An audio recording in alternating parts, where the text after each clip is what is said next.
추적추적 가을비가 내리는 아침이었습니다. 날씨도 선선해지고 간만에 비도 내리고 참 좋은 날이네.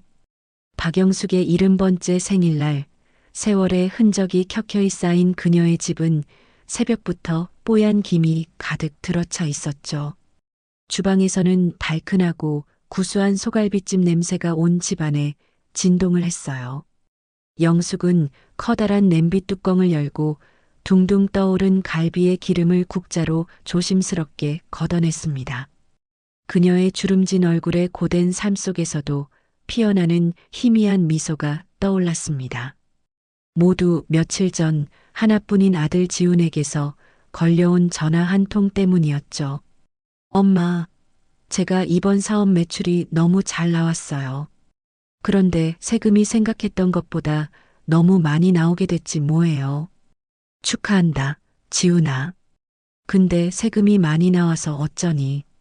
듣기만 해도 머리가 아파오는 복잡한 사업 이야기였지만 아들이 아주 잘 되어가고 있다는 것만은 분명하게 알 수 있었죠. 그래서 말인데요. 전문 회계사하고 상의해 봤는데 엄마 명의로 된 집이랑 그 상가 건물 있잖아요. 그걸 잠시만 제 앞으로 돌려놓으면 세금을 확 줄일 수 있대요. 부동산 담보신탁이라는 합법적인 방식이라고 하더라고요.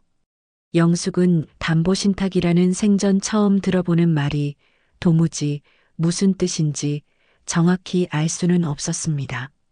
하지만 아들의 사업이 잘 될 수 있다는 말에 영숙의 가슴은 금세 벅찬 감동으로 차올랐습니다. 서류가 좀 복잡하긴 한데 이것만 처리되면 한두 달 안에 무조건 다시 엄마 앞으로 명예 되돌려 놓을 거예요. 제가 약속해요. 그래, 지훈아. 이번 주 내 생일이니까 집에 올 거지? 그때 자세히 이야기해 줄래? 애처롭게 매달리는 아들의 간절한 목소리에 영숙은 단 한치의 의심도 품지 않았습니다. 오히려 이 나이에 아들에게 큰 힘이 되어줄 수 있다는 사실이 눈물나게 기뻤죠. 그렇게 영숙의 생일 당일이 되었고 오후가 되자 비에 젖은 현관문이 둔탁한 소리를 내며 열렸습니다. 아들 지훈과 며느리 최아연이 밝게 인사하며 들어왔습니다. 어머님, 저희 왔어요. 그때였습니다. 하연이 뒤로 사부인인 오정희가 빼꼼 고개를 내밀었죠. 안녕하세요, 사부인? 영숙은 당황했지만 일단 반갑게 그녀를 맞이했습니다. 아, 안녕하세요. 오늘 같이 오시는지 몰랐어요. 칠순이시라길래 축하도 드리고 오늘 이 서방이 세금 문제로 설명드린다길래 제가 같이 가자고 했어요. 저도 사업하는 사람이니까 제가 잘 설명드리려고요. 사업가인 사돈까지 나서서 설명해 주겠다고 하니 영숙은 더욱 더 안심이 되었어요.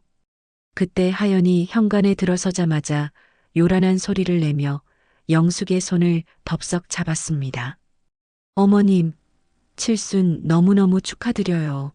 아이고, 우리 어머님은 늙지도 않으셔. 그녀는 호들갑스럽게 영숙의 손을 위아래로 흔들며 입에 발린 칭찬을 쏟아냈어요. 우리 어머님은 어쩜 이렇게 피부도 고우세요? 칠순이라니 누가 믿겠어요? 환갑이라고 해도 다들 믿겠네. 아이고, 얘도 참. 영숙은 쑥스러워하면서도 며느리의 칭찬에 입이 귀에 걸렸습니다. 그때 오정희가 최고급 백화점 포장지에 곱게 쌓인 과일 바구니를 앞으로 내밀며 인자한 미소를 지었습니다. 사돈 어른, 생신 축하드립니다. 건강하시죠? 오늘 이렇게 좋은 날인데 저희가 조촐하게나마 성의를 표했습니다. 아이고, 사부인. 뭐 이런 걸 다 이렇게까지 하실 것까지야 없는데. 영숙이 어쩔 줄 몰라 하며 손사래를 쳤습니다. 거실에 마주 앉은 네 사람 사이로 어색하지만 화기애애한 분위기가 흘렀습니다. 잠시 후 지훈이 무릎 위에 놓아두었던 서류 가방을 열며 머뭇거렸습니다. 그의 손이 미세하게 떨리고 있을 때 하연이 그녀의 팔꿈치로 그를 툭툭 치며 속삭였어요. 빨리 꺼내. 시간 없어. 지훈이 식은땀을 흘리며 조심스럽게 두툼한 서류 뭉치를 꺼냈습니다. 엄마, 제가 전화로 말씀드렸던 서류요. 그의 얼굴은 핏기 하나 없이 하얗게 질려 있었죠. 아, 그래. 그거, 얼른 도장 가져올게. 잠깐만 기다려. 영숙이 기다렸다는 듯 벌떡 일어나 안방으로 향했습니다. 지우는 그런 어머니의 뒷모습을 차마 바로 보지 못하고 고개를 떨구었습니다. 잠시 후 영숙이 묵직한 인감도장을 소중하게 들고 나왔습니다. 그녀는 서류 위로 허리를 굽히고 한평생 자식만을 위해 살아온 세월의 무게가 담긴 도장을 꾹 누르려 했습니다. 바로 그 순간이었습니다. 그의 입술이 무언가 말을 하려는 듯 달싹거렸죠. 엄마. 바로 그때 하연이 눈물이 주르륵 흘리며 와락 영숙을 뒤에서 껴안았습니다. 어머님, 정말 감사해요. 저희가 이 은혜 평생 잊지 않고 효도할게요. 진짜 감사해요. 아이고, 얘가 왜 이래. 별것도 아닌 걸 가지고. 영숙이 놀라면서도 기특하다는 듯 며느리의 등을 토닥였습니다. 그 시끄러운 소란 속에서 아들 지훈의 짧은 망설임은 속절없이 묻혀버렸습니다. 쿵 하는 소리와 함께 붉고 선명한 인주가 새하얀 서류 위에 낙인처럼 찍혔습니다. 영숙이 미처 확인하지 못한 증여계약서라는 글자 바로 위에 말이죠. 어느덧 저녁 식탁이 푸짐하게 차려졌습니다. 영숙이 며칠 밤낮으로 정성스럽게 준비한 소갈비찜과 잡채, 오색 빛깔의 전과 나물이 상다리가 휘어지게 올라왔습니다. 와, 어머니. 솜씨는 정말 대한민국 최고예요. 이 갈비찜 식당에서 팔아도 대박 나겠어요. 하연이 젓가락으로 야들야들한 갈비를 집어들며 감탄했습니다. 그러게 말이에요, 사부인. 이 갈비찜 양념이 정말 일품이네요. 비법이라도 따로 있으세요? 오정이가 우아하게 갈비를 한 입 베어 물며 물었습니다. 비법은 무슨요? 그냥 자식 먹일 생각에 정성을 쏟는 거죠, 정성.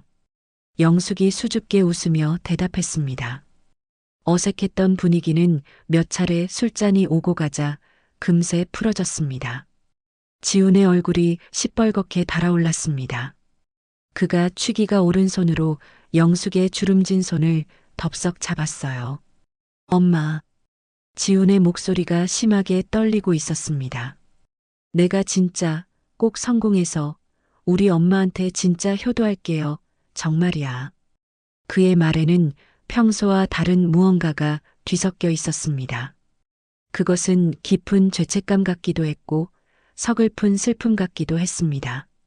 하지만 영숙은 그저 술에 취한 아들의 응석이려니 대견하고 기특할 뿐이었습니다. 알았어, 알았다고. 우리 아들 틀림없이 잘 될 거야. 엄마는 믿어. 영숙이 세상에서 가장 따뜻한 손으로 아들의 손을 꼭 마주 잡았습니다. 밤이 깊어갔습니다. 칠순 잔치에 고된 하루를 마친 영숙은 안방에서 깊은 잠에 빠져들었습니다.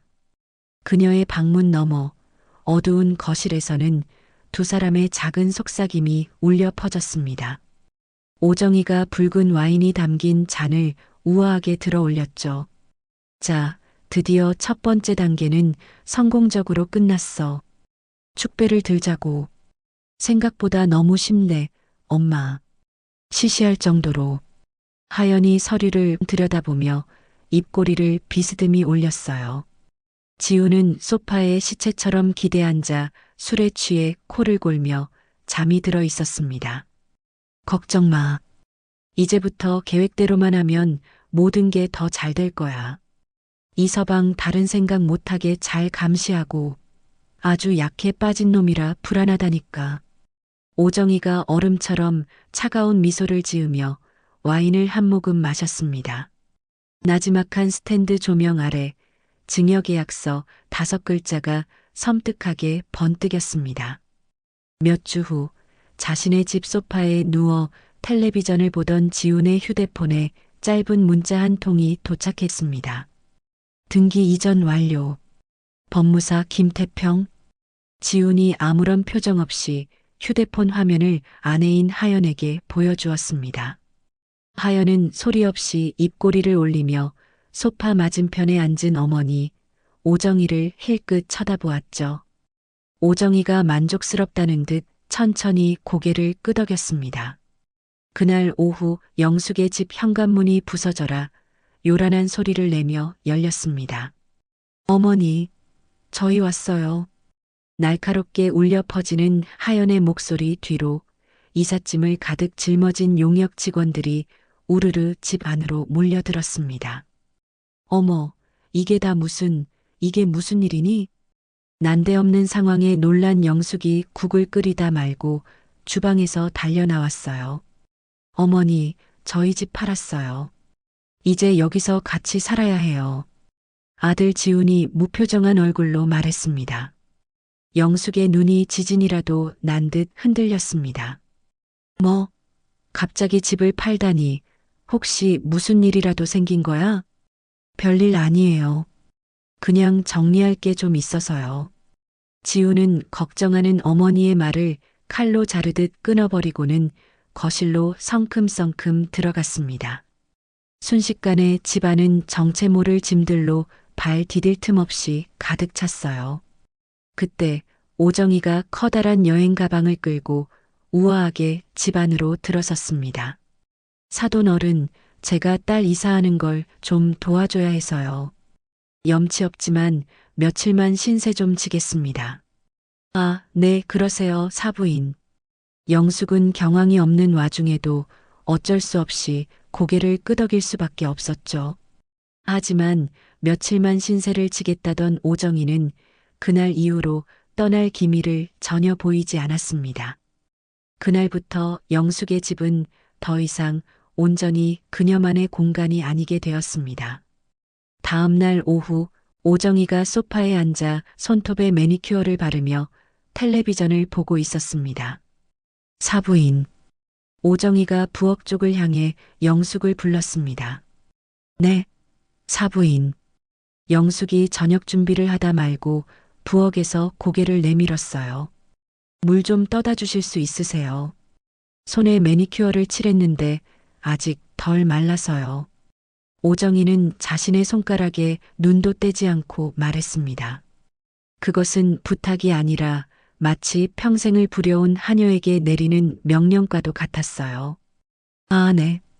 영숙은 순간 모욕감에 얼굴이 붉어졌지만 묵묵히 부엌으로 들어가 찬물을 컵에 따랐습니다. 또 며칠이 흘렀습니다. 하연이 영숙의 안방을 제멋대로 휙 둘러보고 있었어요. 그녀의 날카로운 시선이 방구석에 고고하게 놓인 자개장에 머물렀습니다. 어머님, 하연이 긴 손톱으로 자개장을 툭툭 치며 말했습니다. 이런 촌스러운 건 좀 버리면 어때요?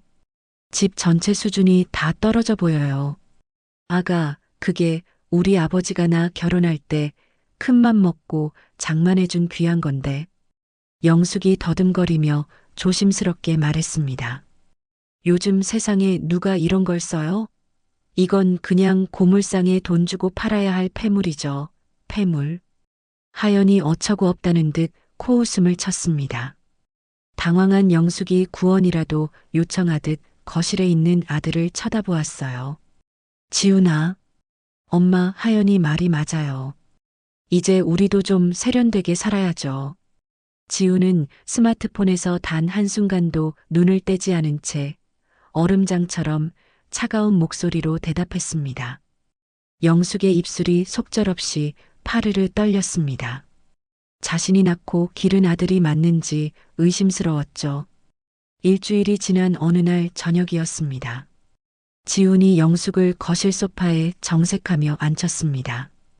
그의 양옆으로 하연과 오정희가 마치 재판관처럼 나란히 앉았어요. 심상치 않은 분위기에 영숙의 심장이 쿵 내려앉았습니다. 어머니, 드릴 말씀이 있어요. 아주 중요한 이야기예요.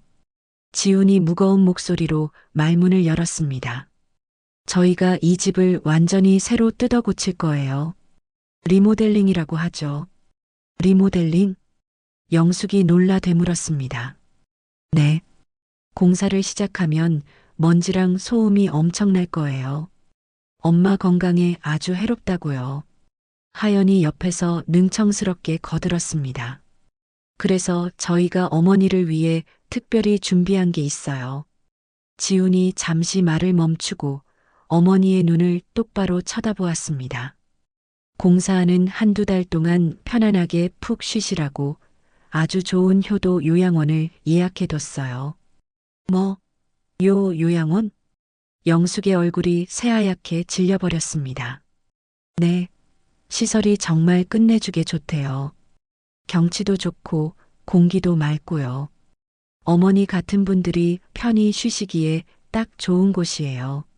하연이 뭐가 그리 좋은지 박수를 치며 해맑게 웃었습니다. 아니, 나는 괜찮다.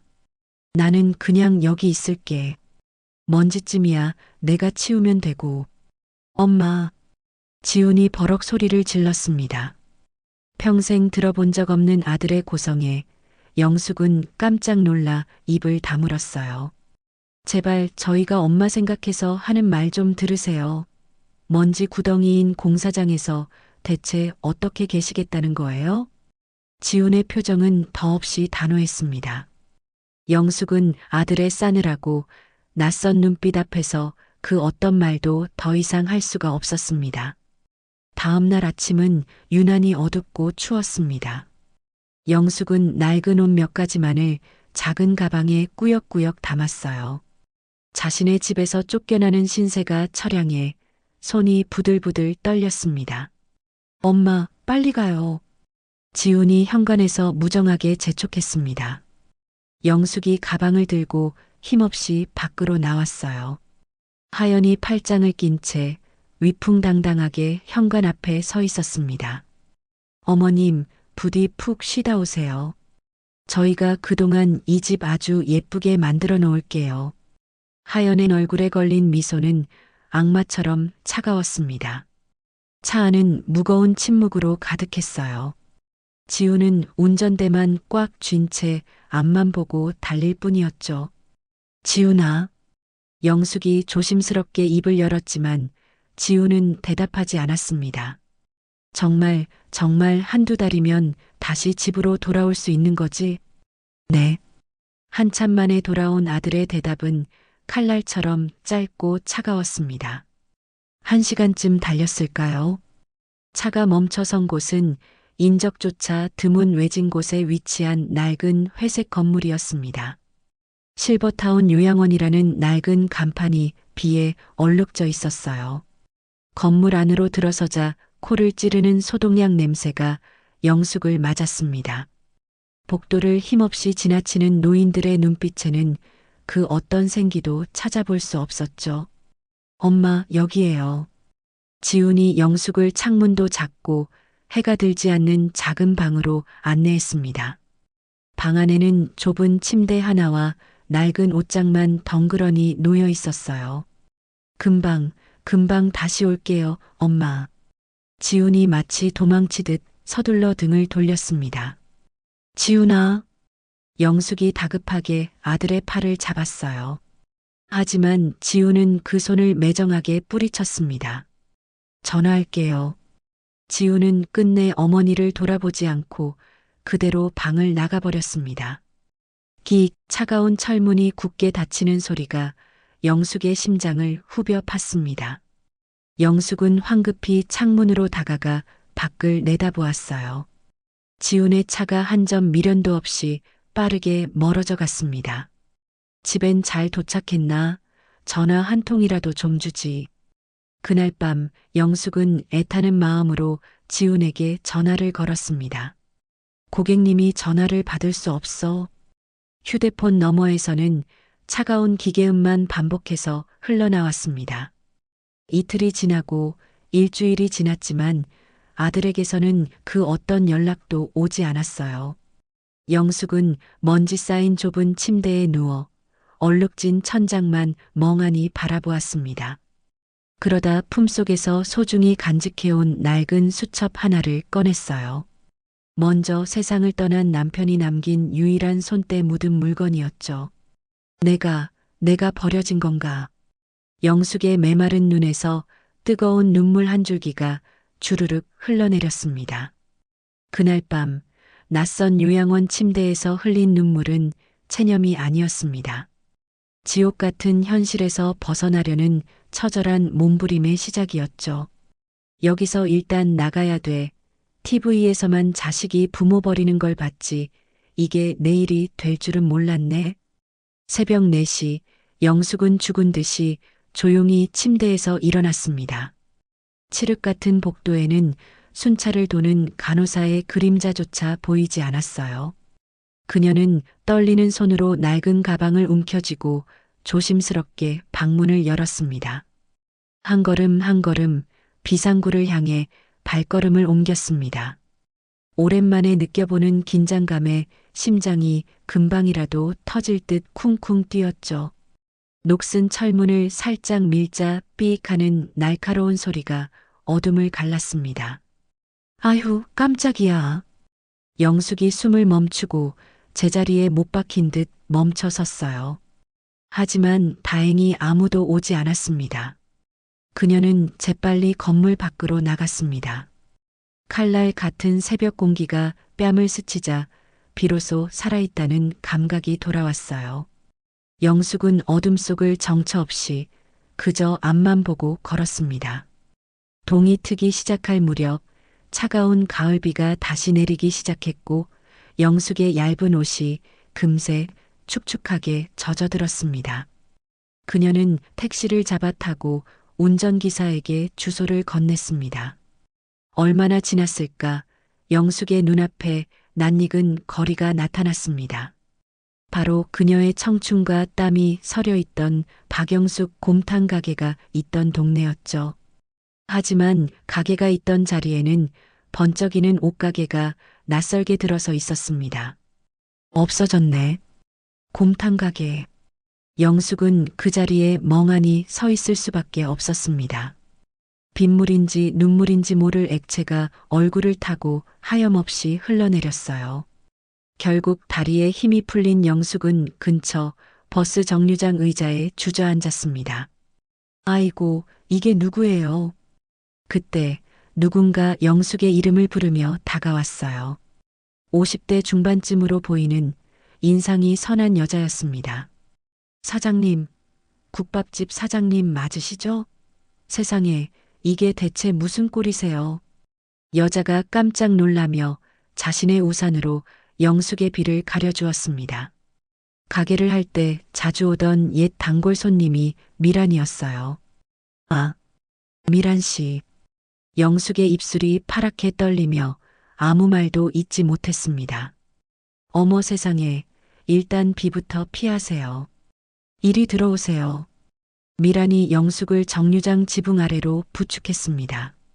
그녀는 가방에서 깨끗한 손수건을 꺼내 영숙의 젖은 얼굴을 정성껏 닦아주었어요. 대체 무슨 일이에요? 사장님이 왜 이런 모습으로 여기에 계세요? 여자의 목소리에는 진심 어린 걱정이 가득했습니다. 따뜻한 말 한마디에 그동안 참아왔던 서름이 터진 영숙은 두서없이 말을 쏟아내기 시작했어요. 아들에게 모든 재산을 넘겨준 일부터 요양원에 갇혔다가 겨우 도망쳐 나온 일까지 전부 말입니다. 세상에 어쩌면 그런 끔찍한 일이. 이야기를 듣는 미란의 눈시울이 붉어졌습니다. 이제는 갈 데가 없어요.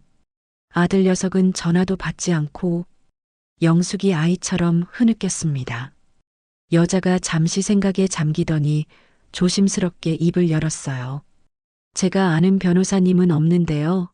나라에서 사장님처럼 어려운 사람들 도와주는 기관이 있대요. 기관이요? 네. 법률구조공단이라고 하더라고요. 제 친구가 예전에 거기서 큰 도움을 받았어요. 거기라도 한번 가보세요. 여자는 곧장 휴대폰을 꺼내 주소를 검색했습니다. 여기에요. 지하철 타고 가시면 금방이에요. 제가 교통카드 드릴게요. 여자가 망설임 없이 자신의 지갑에서 카드를 꺼내 영숙의 차가운 손에 쥐어주었습니다. 고마워, 미란 씨. 정말 고마워. 영숙은 여자의 손을 붙잡고 뜨거운 눈물을 흘렸습니다. 그날 영숙은 법률구조공단이라는 현판이 붙은 낯선 건물 앞에 섰습니다. 낡은 가방을 부서져라 껴안고 무거운 걸음을 옮겨 안으로 들어갔어요. 오른쪽 기계에서 번호표 뽑고 기다리세요. 안내 직원이 사무적인 말투로 말했습니다. 영숙이 뽑은 번호표에는 68번이라는 숫자가 찍혀 있었죠. 하지만 전광판에는 이제 막 32번 손님이 상담 중이라는 표시가 떠 있었습니다. 대기실 의자에 앉아 하염없이 기다렸습니다. 시계를 보니 벌써 2시간이 훌쩍 지나 있었어요. 68번 고객님, 3번 상담실로 들어오세요. 드디어 영숙의 차례가 되었습니다. 상담실로 들어가자 30대 초반으로 보이는 젊은 남자가 피곤해 절은 표정으로 앉아 있었습니다. 안녕하세요. 이쪽에 앉으세요. 어떤 일 때문에 오셨습니까? 공익법무관이 서류에서 눈도 떼지 않고 물었습니다. 영숙이 조심스럽게 의자에 앉아 떨리는 목소리로 입을 열었어요. 제가 아들한테 전 재산을 빼앗겼습니다. 법무관이 그제야 고개를 들고 서류를 펼치며 물었습니다. 처음부터 자세히 말씀해 주세요. 영숙은 칠순날 도장을 찍었던 일부터 요양원에 버려진 끔찍한 기억까지 차근차근 이야기했습니다. 하지만 법무관은 별다른 표정 없이 메모만 할 뿐이었어요. 그저 흔한 가족 간의 재산 분쟁 중 하나라고 생각하는 듯 했습니다. 그래서 어머님, 원래는 무슨 일을 하셨습니까? 국밥집을 했습니다. 박영숙 곰탕이라고. 그 순간 무심하게 펜을 놀리던 법무관의 손이 허공에서 멈췄습니다. 박영숙 곰탕이라고요? 그가 고개를 번쩍 들어 영숙을 똑바로 쳐다보았어요. 네, 법대 근처에서 20년 넘게 했는데 몸이 안 좋아져서 5년 전에 문을 닫았어요. 혹시 그 가게가 서울법대 후문 근처에 있었나요? 법무관의 목소리가 미세하게 떨리고 있었습니다. 맞아요. 거기 맞아요. 어떻게 아세요? 영숙이 고개를 끄덕이자 법무관이 자리에서 벌떡 일어났습니다. 어머님, 잠시만요. 잠시만 여기서 기다려주세요. 그가 흥분한 얼굴로 급히 사무실 밖으로 나가더니 휴대폰을 꺼내 어딘가로 전화를 걸었습니다. 변호사님, 저 김준석입니다. 혹시 지금 시간 괜찮으십니까? 네, 아주 급한 일입니다. 변호사님께서 늘 말씀하시던 박영숙 곰탕의 박영숙 어머님을 기억하십니까? 네, 맞습니다. 바로 그분이 지금 저희 공단에 와 계십니다. 30분쯤 지났을까요? 끼익하는 급브레이크 소리와 함께 최고급 세단 한 대가 공단 앞에 멈춰 섰습니다. 차에서 깔끔한 정장 차림의 40대 남자가 다급하게 내렸어요. 그가 건물 안으로 뛰어들어오며 외쳤습니다. 어디에 계십니까? 변호사님, 이쪽 상담실입니다. 법무관이 문을 활짝 열자 남자가 상담실로 들어와 영숙을 보았습니다. 그의 발걸음이 그 자리에 멈췄어요. 어머님, 남자의 목소리가 심하게 떨렸습니다. 국밥집 어머님 맞으시죠? 그가 한 걸음에 다가와 영숙의 앙상한 손을 덥석 잡았어요. 누구신지요? 영숙이 어리둥절한 표정으로 물었습니다. 저예요. 강태준요. 돈 없어서 매일 국밥 얻어먹던 고시생 강태준이요. 태준의 눈시울이 순식간에 붉어졌습니다. 아, 그때 그 학생? 영숙이 가물가물한 기억을 더듬었습니다. 태준은 영숙을 부축해 근처 조용한 카페로 자리를 옮겼습니다. 따뜻한 차를 앞에 두고 영숙은 아들에게 당했던 모든 일을 털어놓았어요. 아들이 명의만 2달 정도 빌려주면 된다고 했는데 그 이후에 나를 요양원으로 보내놓고 연락도 되질 않아요. 무슨 꿍꿍이가 있는 것 같은데 지금 집으로 돌아갔다간 다시 쫓겨날 게 뻔해요. 이야기를 듣는 내내 태준의 얼굴은 점점 굳어갔고 그의 손은 분노로 하얗게 변할 때까지 주먹을 쥐고 있었습니다. 어머님, 걱정하지 마십시오. 제가 전부 도와드리겠습니다. 하지만 변호사 비용이 만만치 않을 텐데 그런 건 생각조차 하지 마십시오. 태준이 영숙의 손을 꼭 잡으며 말했습니다. 제가 사법고시에 계속 떨어지고 주머니에 100원 한 푼 없어 굶고 다닐 때요. 어머님이 공짜로 내주시던 그 뜨거운 국밥 한 그릇 덕분에 제가 버틸 수 있었습니다. 그 국밥값 이제야 제대로 갚게 해주십시오. 고마워요. 정말 고맙습니다. 영숙은 또다시 뜨거운 눈물을 흘렸습니다. 그리고 태준의 눈빛은 더욱 서늘하게 빛났습니다. 다음 날 강태준 변호사의 법률사무소 회의실에는 전쟁을 앞둔 작전실처럼 팽팽한 긴장감이 감돌았어요. 강태준 변호사가 회의 테이블 위로 서류 한 장을 탁 소리나게 내려놓았습니다. 밤새 발급받은 박영의 상가 건물 등기부등본이었죠. 태준이 테이블에 둘러앉은 팀 변호사들과 굳은 표정의 영숙을 보며 입을 열었습니다.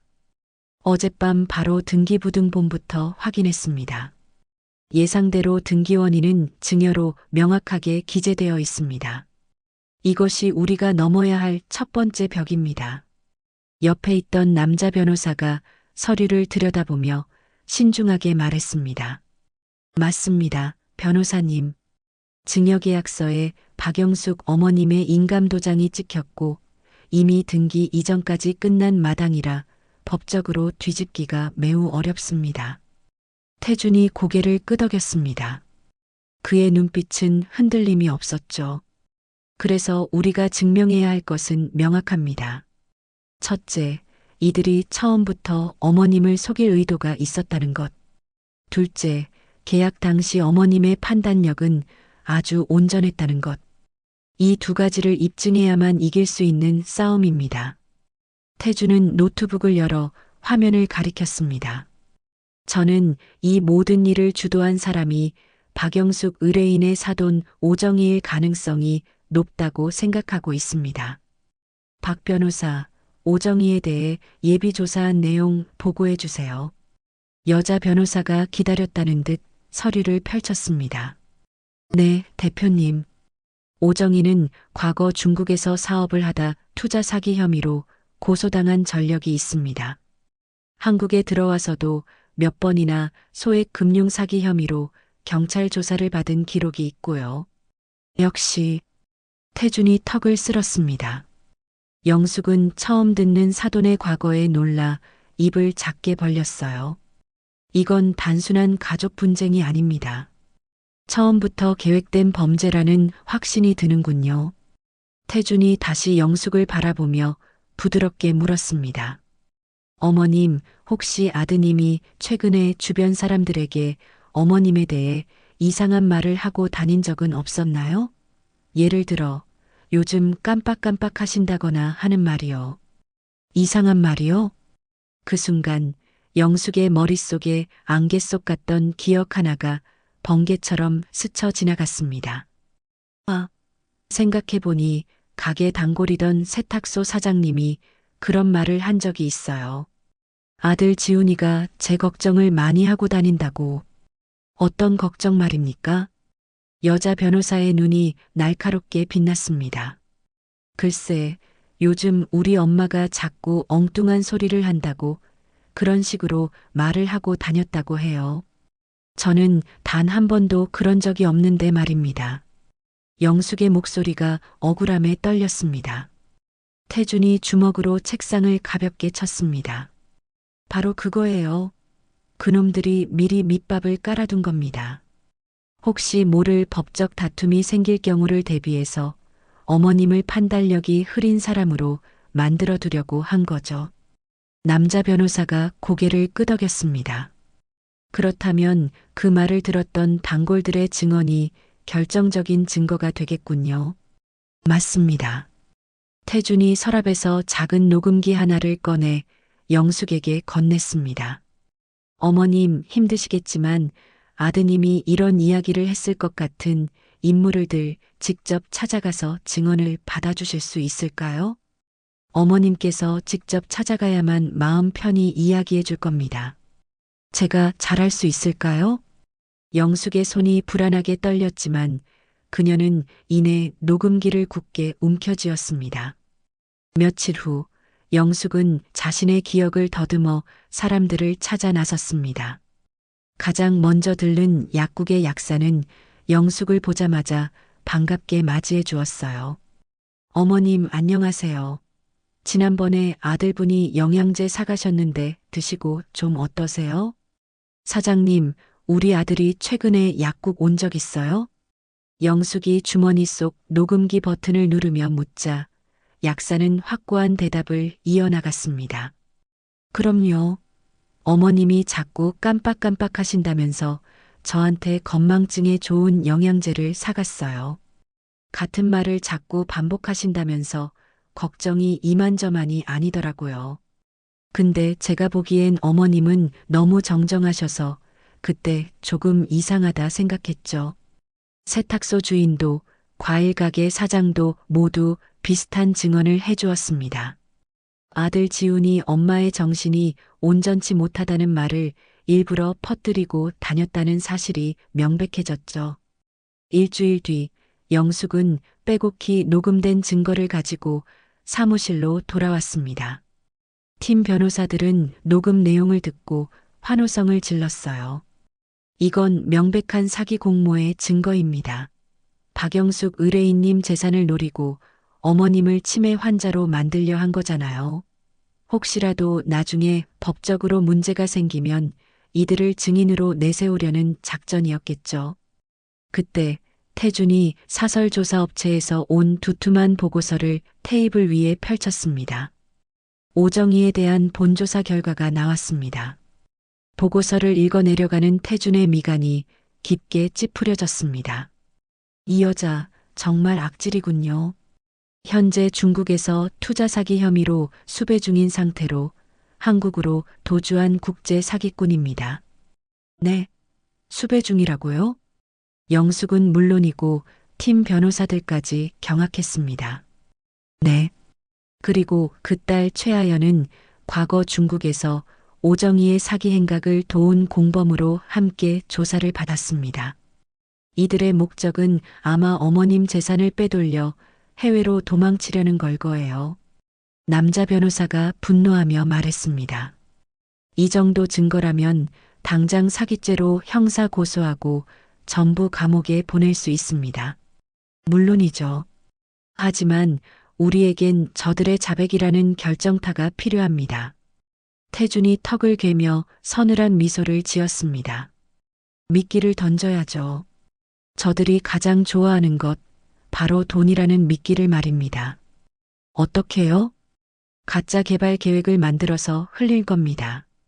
어머님 상가 건물 주변이 곧 재개발되어 땅값이 수십 배로 뛸 거라는 소문을 퍼뜨리는 거죠. 여자 변호사가 무릎을 쳤습니다. 아, 땅값 상승에 눈이 먼 저들이 상가를 팔아치우려 하거나 추가적인 행동을 취하겠군요. 정확합니다. 탐욕에 눈이 먼 뱀들을 굴 밖으로 끌어낼 시간이 됐습니다. 태준의 눈빛이 사냥을 앞둔 사냥꾼처럼 날카롭게 빛났습니다. 영숙은 그 모습을 보며 처음으로 복수라는 단어의 짜릿한 희망을 느꼈습니다. 그렇게 영숙은 사무실을 나와 태준이 마련해준 작은 원룸으로 돌아왔습니다. 영숙은 텅 빈 방 침대에 지친 몸을 눕히고 하얀 천장을 바라보자 복잡한 마음이 다시 그녀를 덮쳐왔어요. 문득 세상을 다 가진 듯 행복하게 웃던 어린 아들 지훈의 모습이 눈앞에 아른거렸습니다. 영숙의 눈이 천천히 감겼습니다. 시간은 까마득한 35년 전으로 거슬러 올라갔습니다. 그때 박영숙의 나이는 35이었습니다. 세상 전부 같았던 남편 이상호가 빗길 교통사고로 허망하게 세상을 떠난 지 꼭 일주일째 되는 날이었죠. 장례식장에서 돌아온 영숙은 넋이 나간 사람처럼 6살 지훈을 그저 품에 안고 있었습니다. 작은 고사리 손이 영숙의 눈물을 닦아주었어요. 엄마, 왜 자꾸 울어? 아니야, 엄마 안 울어. 영숙이 억지로 입꼬리를 올리며 웃어 보였습니다. 아빠는 언제 와? 유치원에 친구들은 아빠가 다 데리러 오는데. 아들의 순진한 질문에 영숙의 가슴이 와르르 무너져 내렸습니다.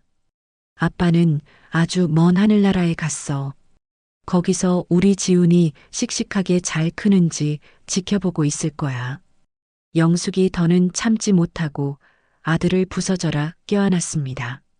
그날 밤 영숙은 남편이 남긴 통장을 꺼내 보았어요. 통장에 찍힌 잔액은 고작 300만 원이었습니다. 월세와 생활비를 내고 나면 2달도 버티기 힘든 돈이었죠. 다음 날부터 영숙은 구인 광고를 찾아 온 동네를 헤매고 다녔습니다. 한 허름한 식당 앞에 붙은 주방 보조 구함이라는 종이를 보고 그녀는 망설임 없이 문을 열고 들어갔어요. 저기요, 사장님. 일하러 왔는데요. 식당 경력 있어요? 아니요, 식당은 처음이에요. 하지만 뭐든 시켜만 주시면 악착같이 할게요. 제발요, 아이를 키워야 해요. 영숙의 간절한 애원에 식당 주인은 마지못해 고개를 끄덕였습니다. 그날부터 영숙은 새벽 5시에 집을 나섰습니다.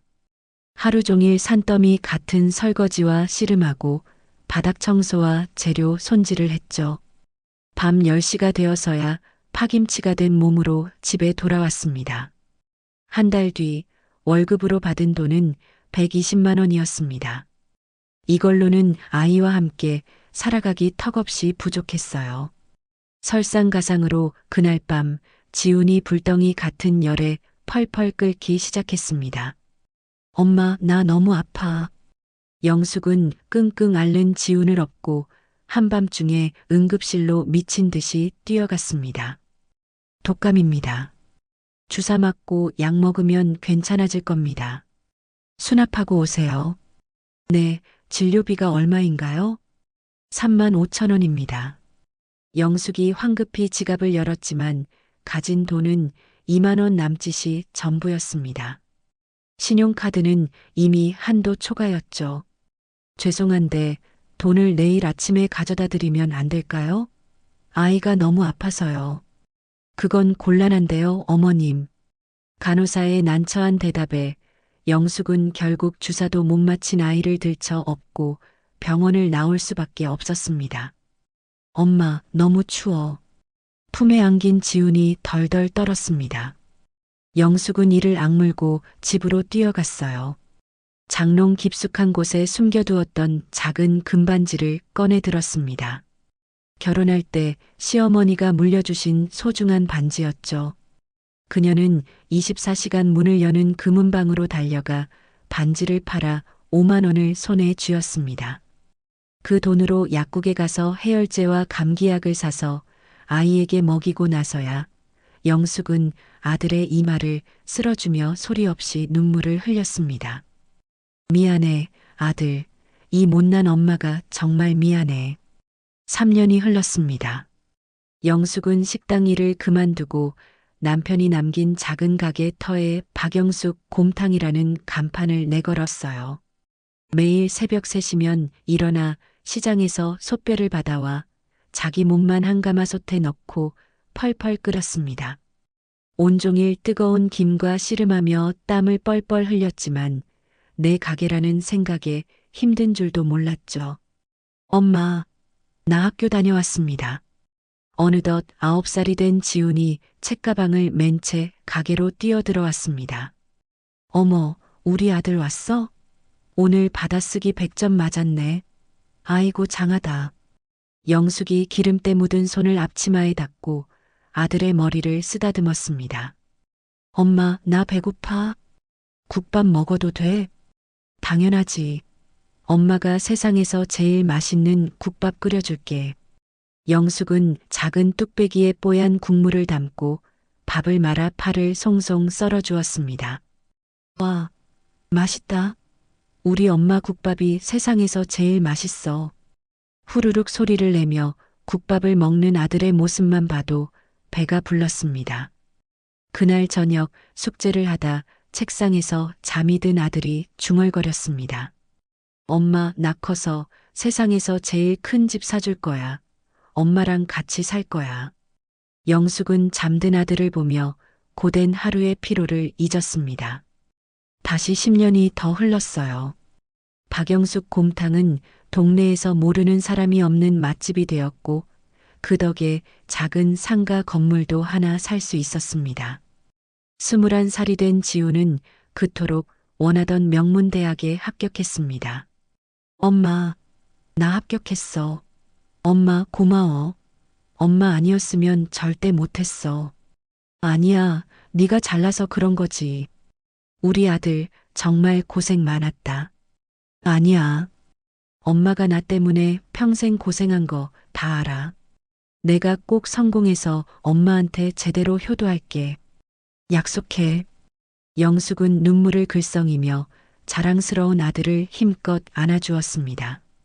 그때의 기억을 마지막으로 영숙이 천천히 눈을 떴습니다.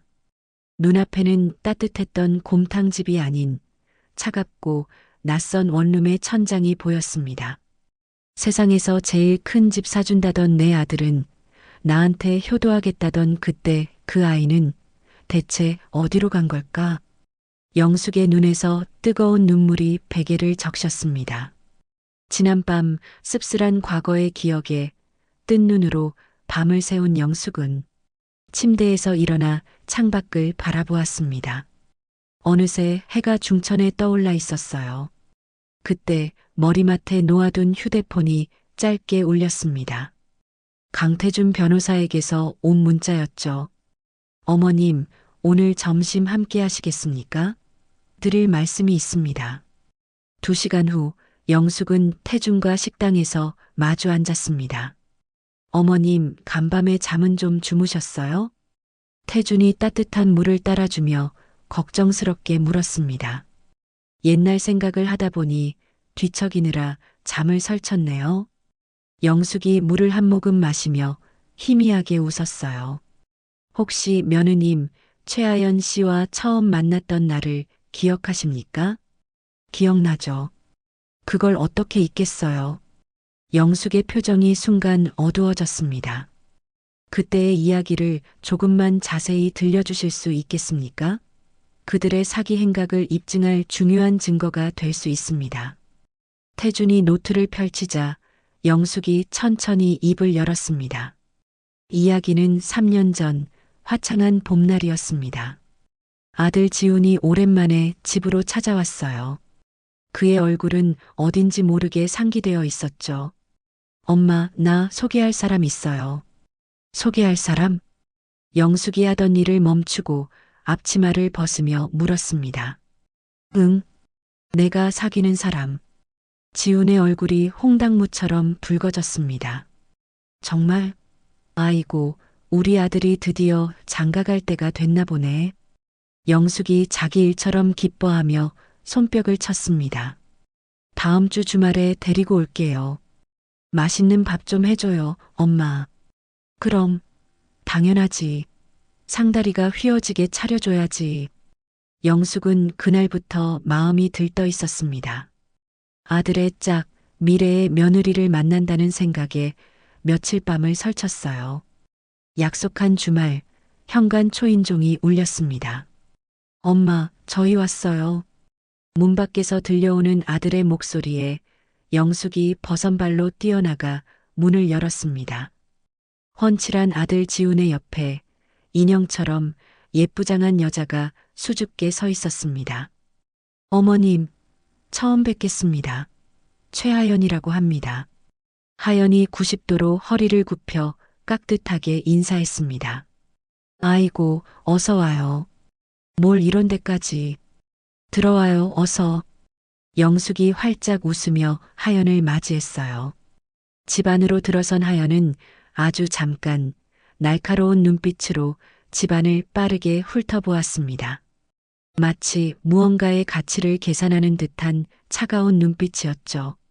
하지만 그 눈빛은 순식간에 사라지고 그녀는 다시 환한 미소를 지었습니다. 어머님, 이거 작은 선물이지만 받아주세요.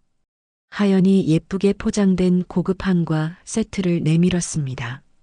지훈 씨가 어머님께서 한과를 좋아하신다고 귀띔해 주더라고요.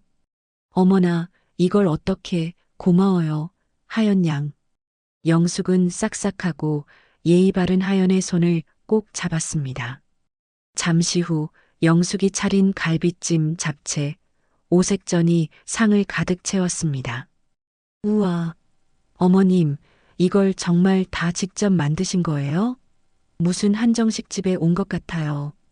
하연이 눈을 동그랗게 뜨며 감탄했습니다. 우리 지훈이가 좋아하는 아가씨가 온다는데 이 정도는 해야지.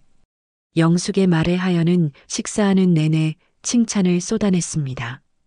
어찌나 말을 예쁘게 하는지 영숙은 하연의 말 한마디 한마디에 기분이 날아갈 것 같았어요.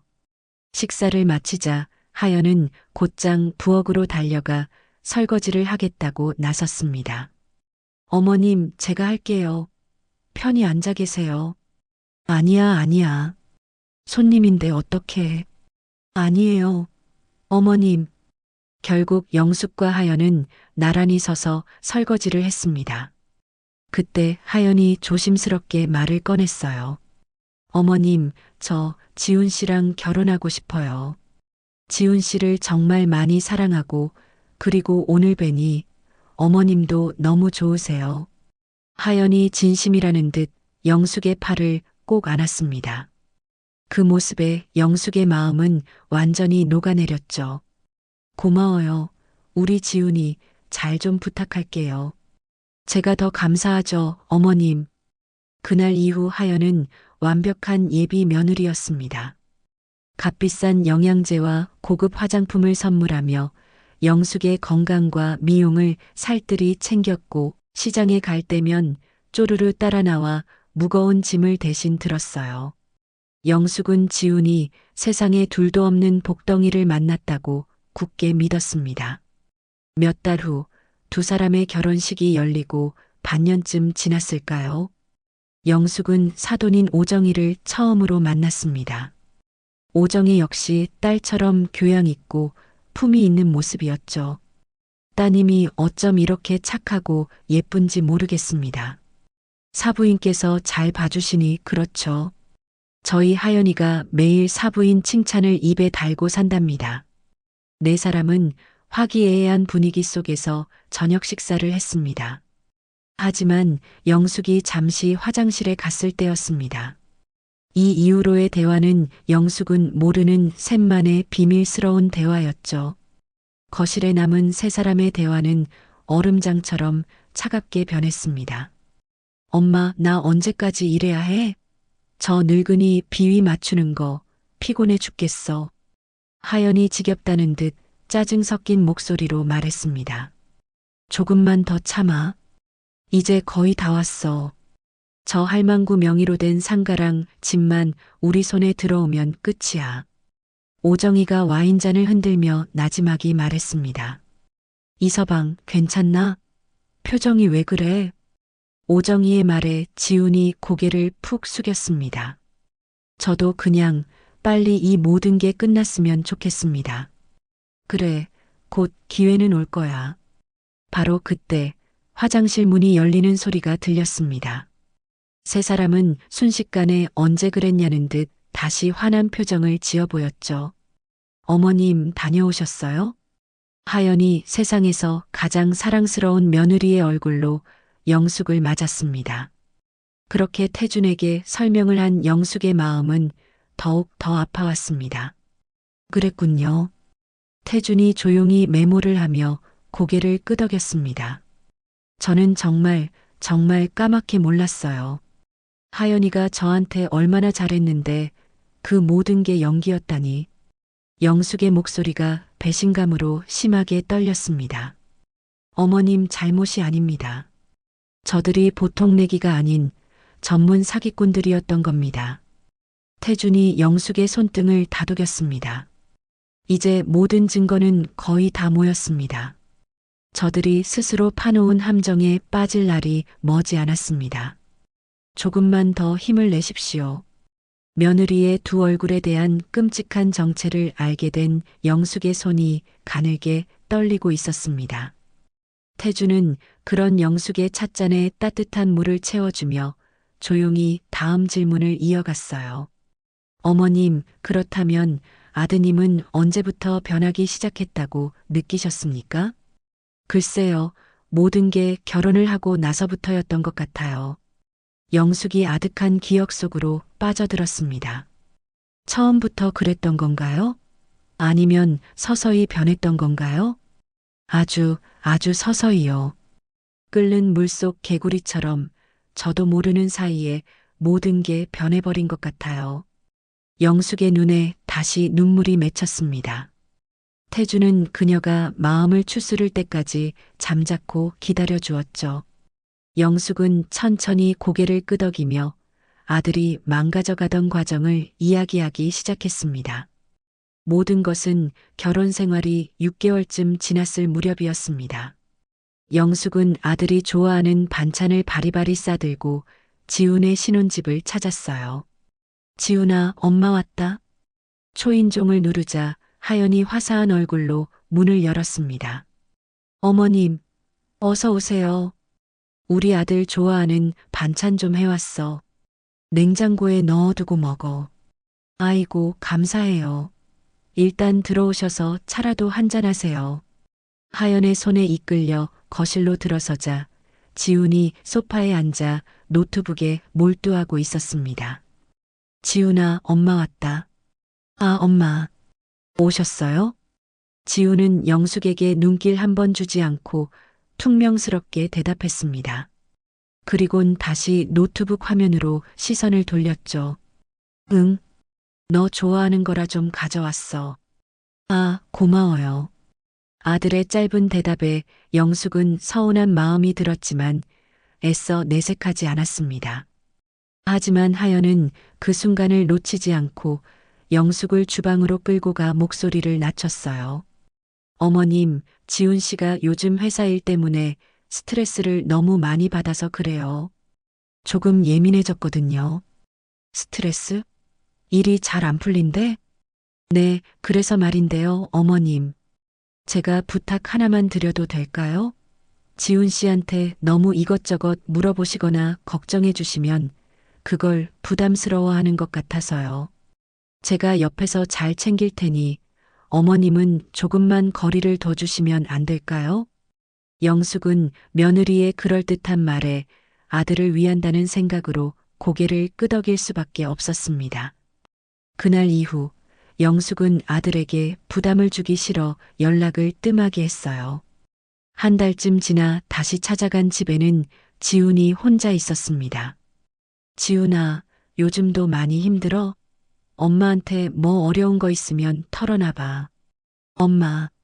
지훈이 TV 리모컨을 내려놓고 차갑게 말했습니다. 나 이제 어른이에요. 엄마한테 일일이 보고하고 허락받던 어린애가 아니라고. 제발 나한테 간섭 좀 하지 마요. 내일은 내가 알아서 할게요. 아들의 날 선 목소리에 영숙은 심장이 쿵 내려앉는 것 같았죠. 그렇게 아들의 마음이 어머니에게서 서서히 멀어질 무렵 오정희와 하연은 그 틈을 집요하게 파고들었습니다. 어느 날 저녁 세 사람이 함께 술을 마시는 자리였어요. 지훈아. 오정희가 지훈의 빈 소주잔을 채우며 날카롭게 말했습니다. 자네 언제까지 그렇게 어머니 치마폭에 쌓여서 살 건가? 장모님, 저는 그런 적 없습니다. 아니긴 뭐가 아니야. 아직도 자네 인생의 주인은 자니가 아니라 내 어머니 같아 보이는데? 오정희의 말에 하연이 기다렸다는 듯 거들었습니다. 엄마 말이 맞아, 지훈 씨. 언제까지 어머니 눈치 보고 살 거야? 전화 한 통에도 벌벌 떨면서 지훈은 아무 대답도 하지 못했습니다. 그의 자존심에 깊은 생채기가 났기 때문이죠. 오정희는 지훈의 흔들리는 눈빛을 보며 결정적인 한마디를 던졌습니다. 자네 사업하고 싶다고 하지 않았나? 네, 하지만 자금이 부족해서. 돈? 오정희가 비웃듯 웃었습니다. 자네 어머니가 그 좋은 상가 건물을 그냥 썩히고 있잖아. 어차피 나중에 다 자네한테 올 재산 아니야? 그걸 미리 받아서 사업 자금으로 쓰면 되지. 그건 어머니 재산인데 제가 어떻게 해. 쯧쯧, 아직도 정신 못 차렸네. 자네 그릇이 고작 국밥집 아들로 만족할 그릇이라고 생각하나? 자네는 더 큰 물에서 놀아야 할 사람이야. 오정희의 말은 지훈의 잠자던 야망을 건드렸습니다. 그때 하연이 지훈의 손을 부드럽게 감싸주며 속삭였어요. 지훈 씨, 우리 그 돈으로 크게 한번 성공해보자. 응? 그렇게 해서 나중에 어머님께 몇 배로 효도하면 되잖아. 그게 진짜 효도 아닐까? 그날 밤 집으로 돌아온 지훈은 잠을 이루지 못했습니다. 자신을 위해 평생을 바친 어머니의 얼굴과 자신의 성공을 속삭이는 아내와 장모의 얼굴이 번갈아 떠올랐죠. 하지만 다음날 아침이 되었을 때 그의 머릿속은 탐욕으로 가득 차 있었습니다. 어차피 내 돈이 될 거잖아. 엄마의 고생을 한 번에 다 갚아줄 수 있는 기회야. 결국 지훈은 그렇게 스스로를 합리화하며 돌아올 수 없는 강을 건너고 말았습니다. 그렇게 해서 그 애는 제게서 도장을 받아간 거예요. 영숙이 눈물을 닦으며 말을 마쳤습니다. 지훈이도 처음엔 망설였을 겁니다. 분명 그 애도 괴로웠을 거예요. 어머님, 태준이 안타까운 표정을 지었습니다. 하지만 그래도 배신은 배신입니다. 저를 차가운 요양원에 버린 것은 평생 용서할 수 없어요. 영숙의 목소리가 그 어느 때보다 단호해졌습니다. 맞습니다. 어머님께서는 아무 잘못도 하지 않으셨습니다. 태준이 영숙의 손을 꼭 잡았습니다. 이제 우리가 반격할 차례입니다. 모든 준비는 끝났습니다. 정말인가요? 네. 내일부터 작전을 시작합니다. 태준의 눈빛이 복수를 다짐하듯 날카롭게 빛났습니다. 다음 날 강태준 변호사 사무실에는 영숙의 재산을 찾기 위해 팀원들이 모두 모여 있었죠. 회의실의 공기는 그 어느 때보다 무겁고 날카로웠습니다. 오정희에 대한 최종 조사 결과가 나왔습니다. 젊은 남자 변호사가 책상 위에 두툼한 서류 뭉치를 펼쳐놓았습니다. 결론부터 말씀드리면 저희가 생각했던 것보다 훨씬 더 질이 나쁜 상습 사기범입니다. 여자 변호사가 서류를 넘기며 혀를 찼습니다. 태준은 결심한 듯 영숙을 바라보았어요. 어머님, 지금부터 들으실 내용은 상당히 충격적일 수 있습니다. 괜찮으시겠습니까? 괜찮아요. 저 사람들이 어떤 인간들인지 제 눈으로 똑똑히 보고 귀로 들어야겠습니다. 영숙이 흔들림 없는 목소리로 대답했습니다. 좋습니다. 최 변호사, 오정희의 과거 행적부터 설명해 주세요. 최 변호사가 첫 번째 서류를 꺼내 들었습니다. 오정희는 20년 전 무역업을 한다며 중국으로 건너갔습니다. 하지만 실상은 고수익을 보장한다며 투자금을 가로채는 전형적인 투자 사기였습니다. 사기요? 네. 피해자는 30명이 넘고 피해 금액은 우리 돈으로 총 50억 원에 달합니다.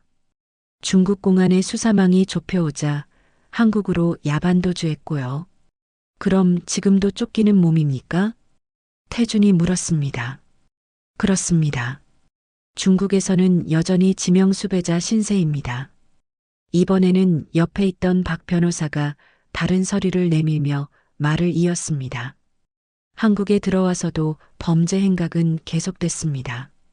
사업 자금이 필요하다는 등의 온갖 핑계를 대며 지인 12명에게 돈을 빌린 뒤 단 한 푼도 갚지 않고 잠적했습니다. 전형적인 수법이죠. 세상에. 영숙이 마른 입술을 잘싸겼습니다. 심지어 5년 전에는 60대 자산가에게 의도적으로 접근해 결혼을 약속하고 사업 자금 명목으로 5천만 원을 뜯어낸 뒤 결혼식 직전에 사라진 명백한 결혼 사기 기록도 있습니다. 박 변호사가 사진 한 장을 테이블 위에 올려놓았습니다. 사진 속에는 오정희가 골목길에서 누군가에게 쫓기듯 황급히 도망치는 모습이 담겨 있었죠. 지금도 최소 2억 원이 넘는 사채 빚 때문에 빚쟁이들에게 쫓기고 있는 신세입니다. 태준이 서류들을 쭉 펼쳐놓으며 상황을 정리했습니다. 중국에서 대형 사기를 치고 도망온 수배자. 한국에서도 계속된 사기와 빚더미. 그래서 마지막으로 큰 건을 노린 겁니다. 바로 제 재산을 말인가요? 맞습니다. 어머님은 그들에게 마지막 탈출구를 마련해줄 완벽한 먹잇감이었습니다. 태준의 말에 영숙의 얼굴이 하얗게 질려갔습니다. 그래서 일부러 제 아들에게 딸을. 네. 처음부터 어머님의 재산을 노리고 계획된 접근이었습니다. 태준은 노트북을 열어 음성 파일 하나를 재생했습니다. 불법적인 방법으로 녹음하여 법적 증거는 될 수 없지만 진실을 보기엔 충분한 파일이었죠. 녹취 음성에는 오정희의 목소리로 시작되었습니다. 하연아, 이번이 마지막 기회야. 절대 실패하면 안 돼. 알아, 엄마. 근데 지훈 씨가 자꾸 망설여. 죄책감 느끼는 것 같아.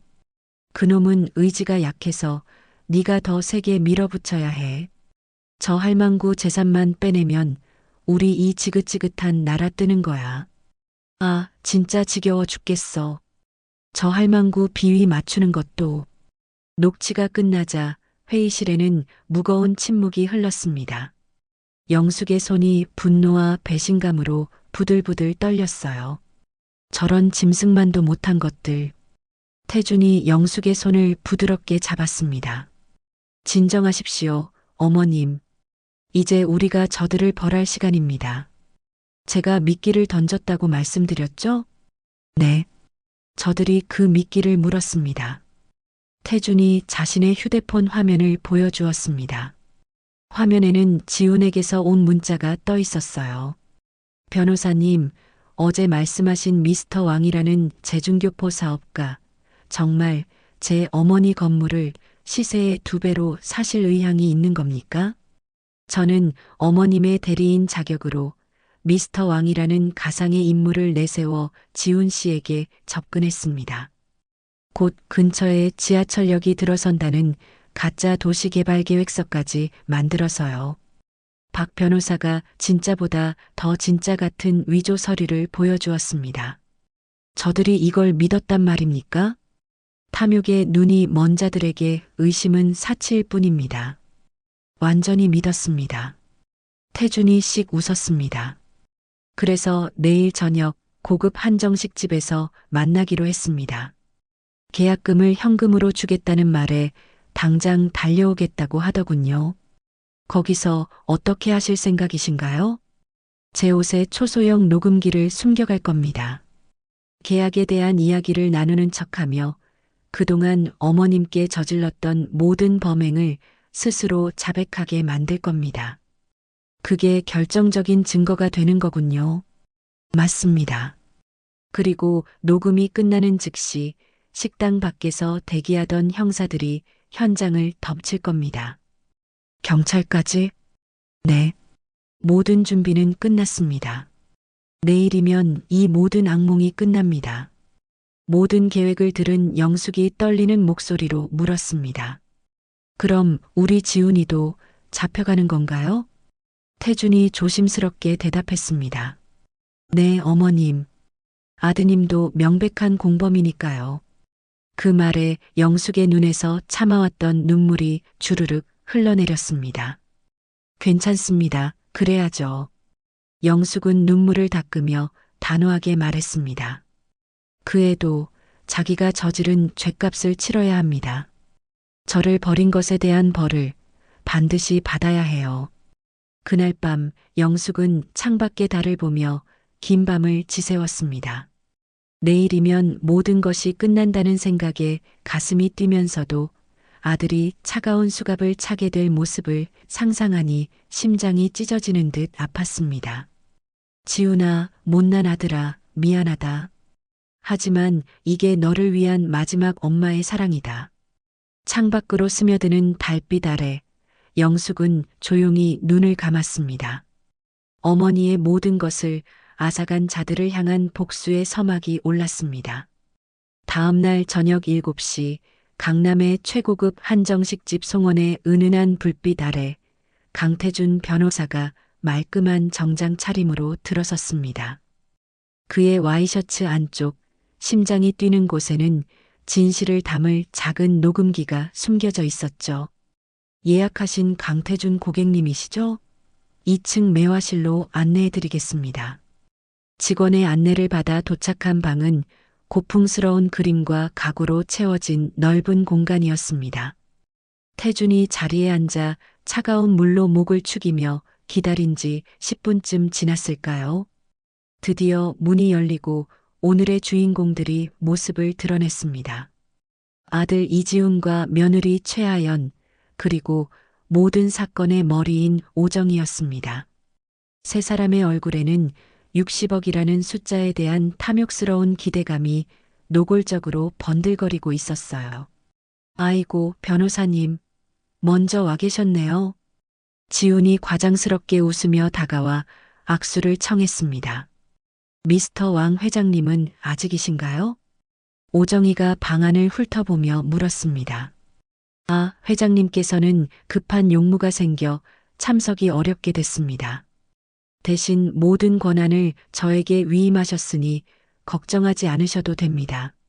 아쉬운 기색도 잠시 세 사람은 태준의 안내에 따라 자리에 앉았습니다. 곧바로 최고급 코스 요리가 그림처럼 차려지기 시작했죠. 역시 미스터 왕 회장님은 통이 크시네요. 이런 귀한 곳에서 대접도 해주시고. 오정희가 칭찬을 건네자 태준은 부드럽게 미소 지으며 대답했습니다. 회장님께서 거래 상대에 대한 예의를 가장 중요하게 생각하십니다. 화기애애한 분위기 속에서 식사가 진행되었습니다. 메인 요리인 한우 스테이크가 나올 무렵 태준이 냅킨으로 입을 닦으며 본론을 꺼냈습니다. 자, 그럼 본격적으로 사업 이야기를 시작해 볼까요? 그 말에 세 사람의 눈이 동시에 빛났습니다. 태준은 가방에서 위조된 도시개발 계획서를 꺼내 테이블 위에 펼쳤어요. 이것이 제가 말씀드린 대외비 개발 계획서입니다. 여기 보시면 어머님의 상가 건물 바로 옆 블록에 지하철 7호선 연장 구간의 출입구가 들어섭니다. 태준이 지도 위 한 점을 손가락으로 가리켰습니다. 이 정보가 공식 발표되면 이 일대 땅값은 최소 3배 이상 뛸 겁니다. 그래서 회장님께서 발표 전에 현재 시세 30억의 2배인 60억의 건물을 매입하고 싶어 하시는 겁니다. 60억이요?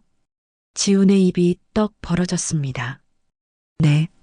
계약 즉시 현금으로 지급 가능합니다. 그 말은 확인 사살과도 같았습니다. 오정희가 만족스러운 미소를 지으며 고개를 끄덕이자 지훈이 서둘러 외쳤습니다. 팔겠습니다. 저희는 무조건 팝니다. 잠깐만요. 태준이 손을 들어 지훈의 말을 막았습니다.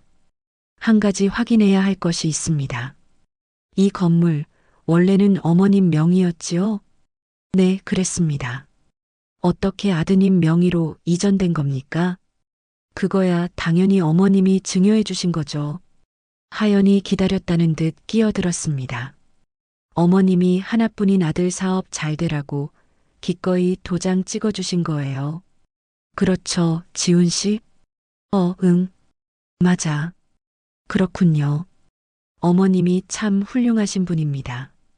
태준이 의미심장한 미소를 지으며 와인잔을 채웠습니다.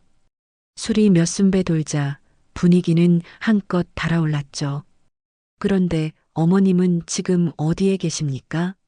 이렇게 좋은 날에 함께 하시면 좋을 텐데요. 태준이 무심한 척 툭 던진 질문에 오정희가 대답했습니다. 아, 그 양반은 지금 요양원에 있어요. 요양원이요? 어디 편찮으십니까? 편찮다기보다는 사실 좀 치매 기운이 있어서요. 하연이 안타깝다는 듯 연기하며 말했습니다. 네.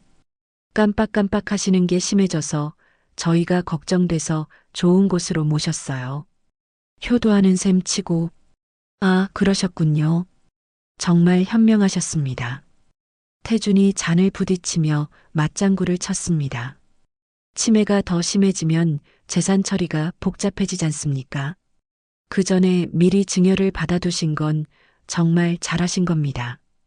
태준의 말에 오정희가 경계심을 완전히 풀고 말했습니다. 그럼요.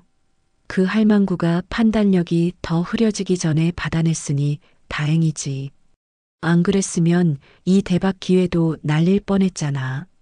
술에 취한 오정희의 입에서 할망구라는 본심이 튀어나왔습니다.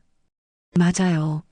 집에 있으면 자꾸 이것저것 물어보고 귀찮게만 하고, 솔직히 저희가 빨리 건물 팔고 이사 가려고 요양원에 보낸 거거든요. 하연이 영숙의 걱정하는 목소리를 우스꽝스럽게 흉내내며 말했습니다. 지훈아, 밥은 먹었니? 일은 잘 돼가니? 그 모습에 지훈까지 따라 킥킥거리며 웃었습니다. 태주는 속에서 들끓는 분노를 누르며 억지로 미소를 지어 보였죠. 계약은 다음 주 월요일 제 사무실에서 진행하시죠. 자리에서 일어난 태준의 제안에 세 사람은 연신 고개를 숙이며 감사 인사를 했습니다. 오늘 정말 감사했습니다. 변호사님. 태준은 미소를 지으며 방을 나와 곧장 화장실로 향했습니다. 그는 옷 속에 숨겨두었던 녹음기를 꺼내 확인했어요. 세 사람의 추악한 범죄 자백이 완벽하게 녹음되어 있었습니다. 태준이 휴대폰을 꺼내 단축번호 1번을 눌렀습니다. 박 형사님, 저 강태준입니다. 네, 변호사님. 어떻게 됐습니까? 모든 것이 완벽합니다. 월척, 그 이상입니다. 잘 됐군요. 그럼 계획대로 월요일 10시 변호사님 사무실에서 체포하겠습니다. 네, 부탁드립니다. 전화를 끄는 태준이 차가운 물에 손을 씻으며 거울을 보았습니다. 거울 속에는 분노와 연민, 그리고 차가운 결의로 가득 찬 한 남자의 얼굴이 비치고 있었습니다. 어머님, 이제 이 지긋지긋한 악몽도 거의 다 끝났습니다. 지옥 같던 밤이 지나고 마침내 복수의 아침이 밝았습니다. 월요일 오전 10시 강태준 변호사의 법률사무소 회의실은 모든 준비를 마친 채 주인을 기다리고 있었죠. 경찰은 약속된 장소에 대기 중입니까? 네, 대표님. 건물 1층 로비에서 저희 신호만 기다리고 있습니다. 남자 변호사의 대답에 태준이 고개를 끄덕이고는 여자 변호사에게 눈짓을 했습니다. 잠시 후 박 변호사의 부축을 받으며 안으로 들어서는 영숙의 얼굴은 하얗게 질려 있었어요. 어머님, 저 안쪽 자리에 앉아 계시면 됩니다. 근데 여기 계셔도 괜찮으시겠어요? 네, 모든 진실이 밝혀지는 순간을 똑똑히 지켜봐야지요. 영숙이 떨리는 손으로 의자를 잡고 자리에 앉았습니다. 정확히 10시가 되자 사무실 초인종이 경쾌하게 울렸습니다. 올 것이 왔다는 듯 태준의 눈빛이 날카로워졌죠. 잠시 후 회의실 문이 열리고 잔뜩 상기된 표정의 지훈과 하연, 오정희가 들어섰습니다. 변호사님, 좋은 아침입니다. 지훈이 60억짜리 계약에 대한 기대를 감추지 못하고 환하게 웃으며 인사했습니다. 어서 오십시오. 태준이 자리에서 일어나 그들을 맞이했습니다. 세 사람이 테이블 앞에 앉으려던 바로 그 순간이었어요. 그들의 시선이 회의실 안쪽 구석에 멈췄습니다. 아들의 배신에 쓰러져 요양원에 있어야 할 어머니 박영숙이 그들을 싸늘하게 응시하고 있었습니다. 어머니? 지훈의 얼굴에서 웃음기가 순식간에 사라지고 핏기 없이 하얗게 질려버렸습니다. 어머님? 어머님이 왜 여기에? 하연이 당황해서 말을 더듬었고 오정희의 표정은 차갑게 굳어졌습니다. 앉으시죠. 태준이 얼음처럼 차가운 목소리로 말했습니다. 아니, 변호사님, 이게 지금 무슨 상황인지 앉으시라고 했습니다. 태준의 목소리에 담긴 서늘한 기운에 세 사람은 어쩔 수 없이 자리에 앉았습니다. 지우는 죄인처럼 고개를 푹 숙인 채 어머니를 쳐다보지도 못했죠.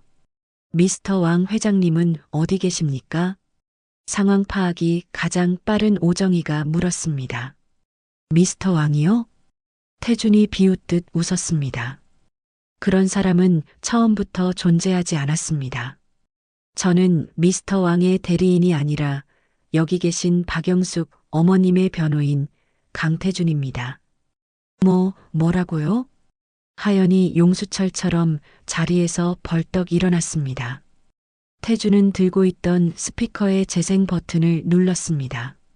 지난 금요일 고급 한정식 집에서 나눴던 추악한 대화가 회의실을 가득 채웠습니다.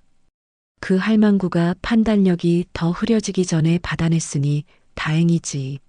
솔직히 저희가 빨리 건물 팔고 이사 가려고 요양원에 보낸 거거든요. 자신들의 목소리로 자신들의 범죄를 자백하는 녹음이 끝나자 회의실에는 무거운 침묵이 흘렀습니다. 세 사람의 얼굴은 이제 하얀색을 넘어 파랗게 질려 있었어요. 이게 어떻게...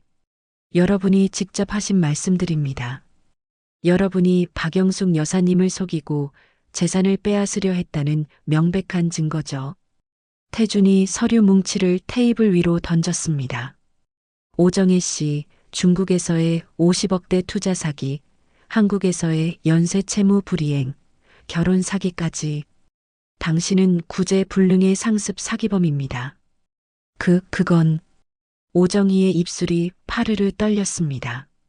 태준의 시선이 이번에는 지훈에게로 향했어요. 이지훈 씨, 결혼 직후부터 동네 약국과 세탁소 등을 돌아다니며 어머니가 치매인 것 같다는 거짓말을 퍼뜨렸더군요. 어머니의 판단력을 흐리게 만들어 법적 분쟁 시 유리한 고지를 차지하려는 아주 치밀한 계획이었습니다. 태준의 목소리가 얼음 송곳처럼 회의실을 울렸습니다. 이것은 처음부터 어머님의 재산을 노리고 접근한 계획된 사기 범죄입니다. 저희는 이를 근거로 당신들을 사기죄로 형사 고소했으며 증여계약 취소를 위한 민사소송도 동시에 접수했습니다. 이건 말도 안 돼. 우리가 뭘 어쨌다고. 시어머니가 직접 도장 찍었잖아. 오정희가 발악하듯 소리쳤습니다. 사기와 강박에 의한 의사표시는 민법 제110조에 의거하여 무효입니다. 바로 그때 회의실 문이 활짝 열리며 두 명의 형사가 안으로 들어왔습니다. 오정혜 씨, 특정경제범죄 가중처벌 등에 관한 법률 위반 및 사기 혐의로 당신을 체포합니다. 체포? 내가 왜? 최하연 씨, 이지훈 씨, 두 사람도 같은 혐의입니다. 형사가 수갑을 꺼내 들자 하연이 비명을 질렀습니다. 싫어. 잠깐만요. 이건 억울해요. 자세한 이야기는 경찰서에 가서 하시죠. 형사들이 세 사람에게 수갑을 채우려던 순간이었습니다. 지훈이 갑자기 형사를 뿌리치고 영숙을 향해 달려왔습니다. 그리곤 그녀의 발치에 무릎을 꿇었어요. 엄마. 지훈이 울부짖으며 영숙의 옷자락을 붙잡았습니다. 엄마, 내가 잘못했어. 내가 미쳤었나 봐. 제발, 제발 한 번만 용서해줘, 엄마. 그의 눈에서 뜨거운 눈물이 쉴 새 없이 쏟아졌습니다. 엄마, 제발, 한 번만, 딱 한 번만요. 하지만 영숙은 미동도 하지 않았습니다. 그녀는 그저 텅 빈 눈으로 무너져 내린 아들을 내려다볼 뿐이었죠. 그 눈에는 미움도, 연민도, 그 어떤 감정도 담겨 있지 않았습니다. 이지훈 씨, 일어나시죠. 형사가 지훈의 팔을 잡아 일으켰습니다. 엄마, 엄마. 지훈은 끌려나가는 마지막 순간까지 어머니의 이름을 부르며 절규했습니다. 문이 굳게 닫히고 복도 너머로 아들의 울음소리가 서서히 멀어져 갔습니다. 회의실에 정적이 찾아왔어요. 어머님, 괜찮으십니까?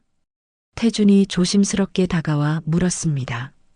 영숙은 아주 천천히 고개를 끄덕였습니다. 네, 괜찮아요. 이제 다 끝난 건가요? 재판이 남았지만 증거가 워낙 확실해서 어머님의 재산은 곧 되찾으실 수 있을 겁니다. 태준의 말에 영숙의 눈에서 눈물 한 방울이 또르르 흘러내렸습니다. 그것이 슬픔의 눈물인지 안도의 눈물인지는 아무도 알 수 없었습니다. 창밖으로 눈부신 햇살이 쏟아져 들어왔습니다. 길고 길었던 악몽이 드디어 끝나가고 있었습니다. 변호사의 눈빛에 담겨 있던 차가운 결의가 약속했던 심판의 날이 밝았습니다. 석 달 후 서울중앙지방법원의 형사법정은 방청객들로 가득 차 있었죠. 마침내 재판장이 입정하고 무거운 공기 속에서 마지막 공판이 시작되었습니다. 피고인석에는 초췌한 얼굴의 오정희와 최하연, 그리고 이지훈이 나란히 앉아 있었습니다. 화려했던 과거는 온데간데 없이 세 사람 모두 똑같은 죄수복을 입고 있었어요. 증인 박영숙 씨, 증인석으로 나와 주십시오. 재판장의 말에 영숙이 천천히 일어나 증인석으로 걸어갔습니다. 양심에 따라 숨김과 보탬이 없이 사실 그대로 말할 것을 맹세합니다. 영숙은 오른손을 들고 담담한 목소리로 선서했습니다. 증인은 피고인 이지훈과 어떤 관계입니까? 제 아들입니다. 한때는 세상의 전부였던 그 호칭이 이제는 너무나도 멀게 느껴졌습니다. 증인의 칠순날 무슨 일이 있었는지 증언해 주십시오. 아들이 찾아와 세금 문제로 잠시 상가 건물의 명의를 이전해야 한다고 했습니다. 저는 아들을 돕고 싶은 마음에 아무런 의심 없이 인감도장을 찍어 주었습니다. 그 이후에는 어떤 일이 있었습니까? 며칠 뒤 아들 내외와 사돈이 제 집으로 쳐들어왔습니다. 그리고 그들은 저를 요양원에 보냈습니다. 저는 제 아들에게 버려진 것이었습니다. 영숙의 목소리는 떨림없이 단단했지만 증언을 듣는 방청석에서는 나지막한 탄식이 흘러나왔습니다. 마지막으로 피고인들에게 하고 싶은 말이 있습니까? 재판장의 질문에 영숙은 천천히 고개를 들어 피고인석을 바라보았습니다. 그곳에서 자신을 애처롭게 바라보는 아들, 지훈과 눈이 마주쳤죠. 영숙은 잠시 아들을 응시하다가 이내 차갑게 고개를 돌렸습니다. 없습니다. 저는 더 이상 저들에게 할 말이 없습니다. 그 순간 지훈의 얼굴이 절망으로 일그러졌습니다. 증인 신문이 끝나고 검사가 자리에서 일어나 피고인들을 향해 손을 뻗었습니다. 존경하는 재판장님, 이 사건은 노모를 상대로 재산을 편취하고 유기한 반인륜적인 범죄입니다.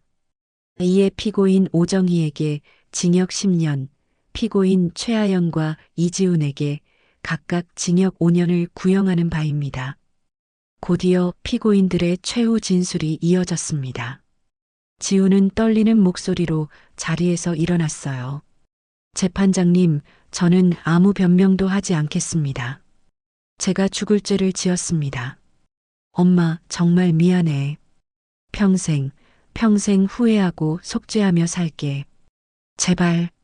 하지만 영숙은 아무런 반응도 보이지 않았습니다. 마침내 재판장이 선고를 위해 망치를 들었습니다. 이제 선고하겠습니다.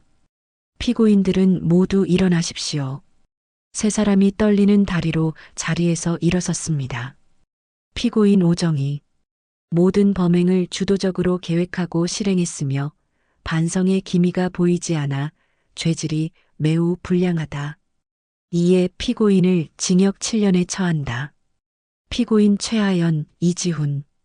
범행에 적극 가담했으며 특히 피고인 이지훈은 천륜을 저버리고 친모를 배신하여 그 죄가 무겁다. 이에 두 피고인을 각각 징역 3년에 처한다. 쾅!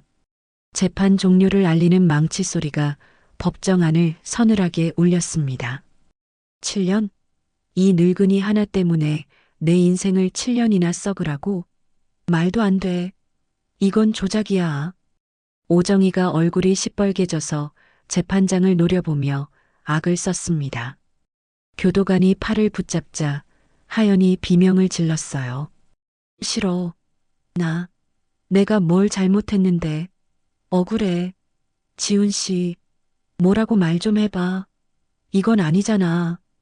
다 저놈의 약해 빠진 자식 때문이야. 오정희가 손가락으로 지훈을 가리키며 저주를 퍼부었습니다.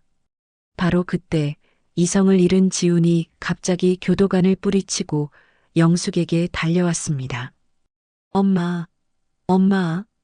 지훈이 영숙의 발치에 무릎을 꿇고 울부짖었습니다. 엄마, 내가 잘못했어.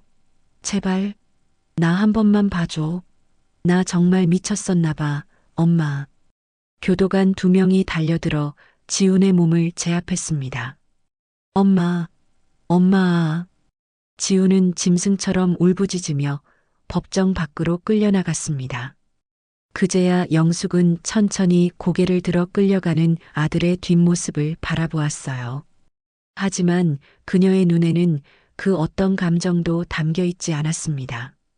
영숙은 조용히 몸을 돌려 법정을 걸어나갔습니다. 복도까지 아들의 절규가 따라왔지만 그녀는 단 한 번도 뒤를 돌아보지 않았습니다.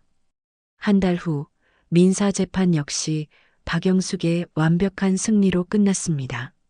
재판이 끝난 날 태준이 법원 앞에서 기다리던 영숙에게 다가왔습니다. 그의 손에는 서류 봉투가 들려 있었죠. 어머님, 오래 기다리셨습니다. 아닙니다. 변호사님이야말로 고생 많으셨어요. 이제 정말 모든 것이 제자리로 돌아왔습니다. 태준이 서류 봉투에서 새로 발급된 등기권리증을 꺼내 영숙의 손에 쥐어주었습니다. 이 상가 건물은 처음부터 그리고 앞으로도 영원히 어머님의 것입니다. 고맙습니다. 정말 이 은혜를 어떻게 갚아야 할지. 영숙이 자신의 이름이 선명하게 찍힌 등기권리증을 어루만지자 눈에 뜨거운 눈물이 고였습니다. 바로 그때 죄수들을 태운 호송차 한 대가 두 사람 앞을 지나갔습니다. 창문 너머로 죄수복을 입은 지훈의 모습이 보였어요. 찰나의 순간 두 사람의 시선이 허공에서 마주쳤습니다. 지훈의 입술이 소리 없이 움직였습니다. 엄마. 호송차는 금세 멀어져 갔습니다.